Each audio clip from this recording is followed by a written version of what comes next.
More than 700 Palestinians have been injured in Jerusalem and across the occupied West Bank over the last 24 hours, further worsening the Palestine and Israel relationship.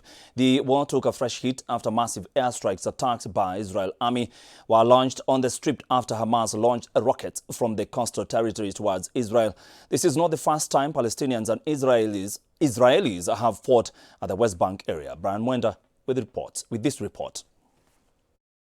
The war between Israel and Palestine dates back a century ago. The point of interest being West Bank and Gaza Strip, predominantly occupied by Israeli Jews and Arabs from Palestine. In 1947, tension between Jews and Arabs rocked the region, with more Jews in pursuit of land, religion, cheap housing and political reasons, settling in the Palestinian territories against the United Nations proposal.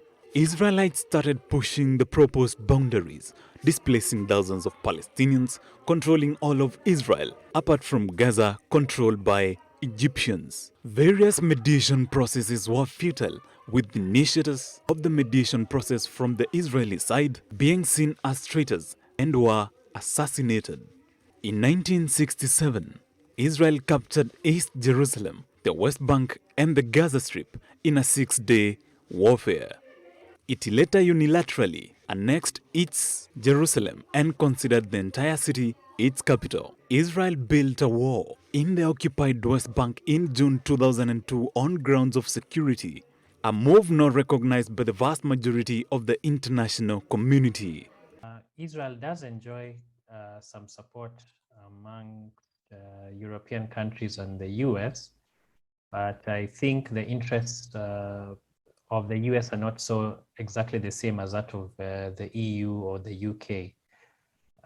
The EU and UK are concerned about the humanitarian situation, and they would prefer a more reasonable approach of having two states of, let's say, Israel and Palestine.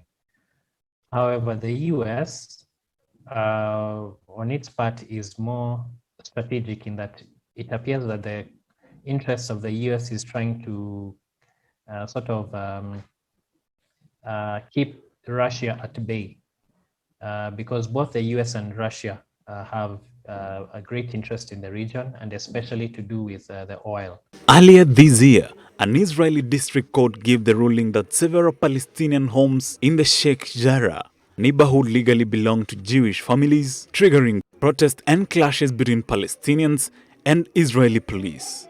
This has further escalated into the recent clashes where dozens of people had been injured in clashes between Palestinians and the Israeli police in East Jerusalem. Brian Mwenda, Switch TV.